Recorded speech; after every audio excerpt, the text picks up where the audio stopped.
So here we are on day 13, the traffic lights, and I've gone through now and I have all my components plugged in properly, where I have the button plugged into GPIO pin 21, the red light is in pin 25, the yellow is in pin 8, green is LED is in pin 7, and the buzzer in pin 15. So if you still need to do that, just head to the Raspberry Pi project page. They have a great visual for you to kind of see that, to just copy that. That's exactly what I did for this project in particular.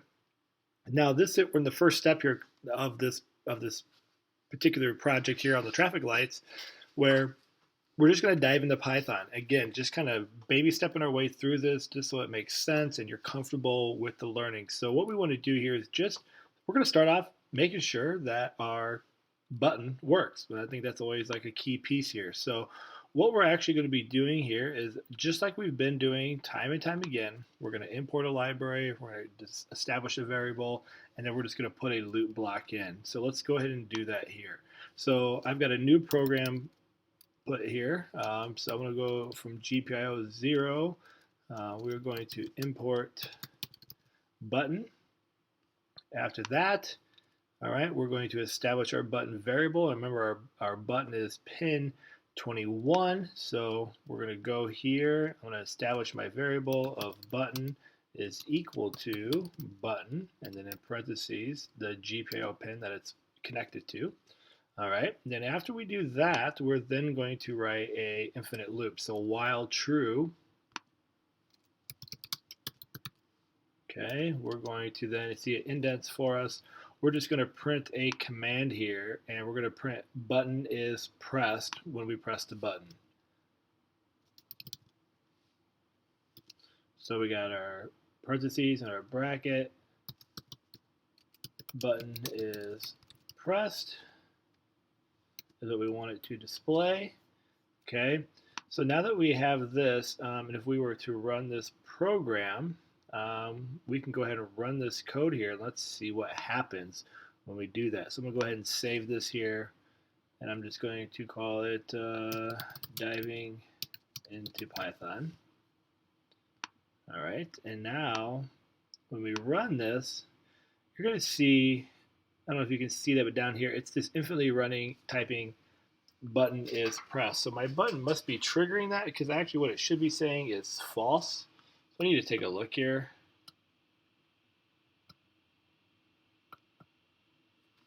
So we've got something is not right here. So I need to double check my inputs here.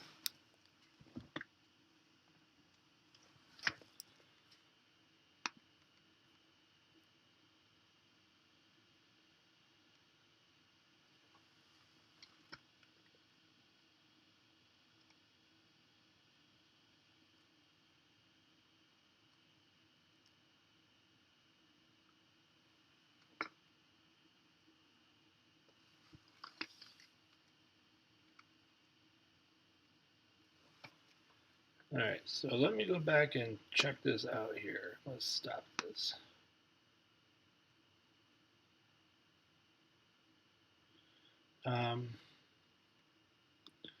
Okay, so what we have here, if you look at this code, all we've got going on here is just that when it says in this infinite loop print button is pressed, that's all it's going to do. It's just going to constantly print that over and over and over.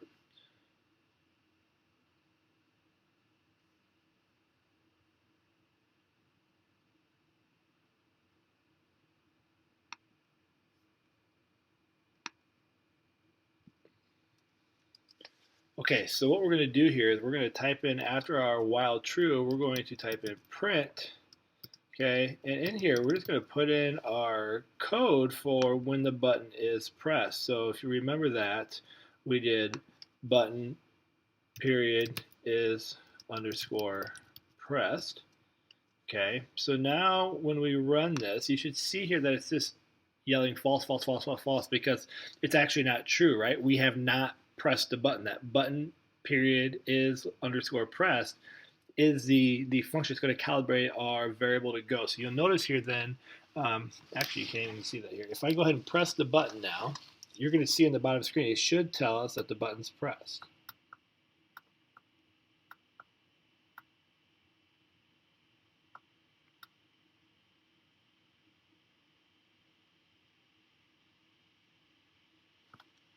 Okay. And now what's going to happen there as we do that, we would need to see that um, we need to add some more code to it. And let's modify this a little bit, okay? So we can actually read what's going on because it's just happening so fast, like nothing's actually happening. So what we're going to do is we're going to modify this. I'm going to stop this code here, okay? So we have this while true block here. And what we want to do is write an if-else statement. And we did that in Scratch. So if button dot is pressed, right? If it's pressed and we need to add a colon, then we're going to print the words hello. And you're going to see that it indents again because this is nested within the if statement if this were to happen. All right, we're going to print parentheses or quote, let's say hello. Okay, and then you can see we can keep writing code underneath that, but if we want to get out of that, we have to do our else statement now. So what we're going to do here then is we're going to go back one and just do else.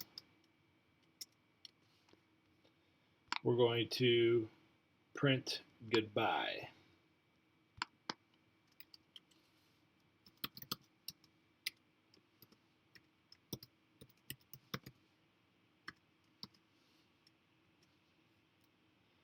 Okay, so now when we go to run this, and we should see hello when we press the button and goodbye when it's not being pressed. Okay, so let's go ahead and run this here and see if we can see that happen here. So I'm going to go ahead and save this. So we got goodbye, goodbye, goodbye. All right. And it doesn't look like my button is working here, so I need to go back and maybe fix this. So let me go ahead and check my button. Let me troubleshoot this. I might have a plug not properly done. We'll come back and demo this here in just a second. All right, so what I noticed was that it was working. My button is working. I ran some sample code to test. I think what happened is it's just happening so fast that I actually just did not have time to see the word show up on the screen. So as soon as I pressed the button, it was just going right back to the other one so fast that I couldn't actually see it. So what we're going to do here, this is the next step here. This is the next part of the dive into Python, and this allowed me to actually see the code itself. And so what we've done here is then we've tried something different here in the loop. So now it's only going to trigger stuff when the button is pressed as opposed to running this infinite loop the entire time when it was not pressed. So I've added in here button dot wait underscore for underscore press with our parentheses bracket. And when it's waiting for the press and when it's pressed, it's going to print the word press. All right. And then when we go to release it, it'll print released. And I'm going to go ahead and save this here. I'm going to stop it. I'm going to run it again. So you can now see that nothing is happening down here below when we're running this script. However, when I get here and I press the button, you're going to see that it's going to say pressed. And then as soon as I let go, it's going to say released. There you go. Pressed, released.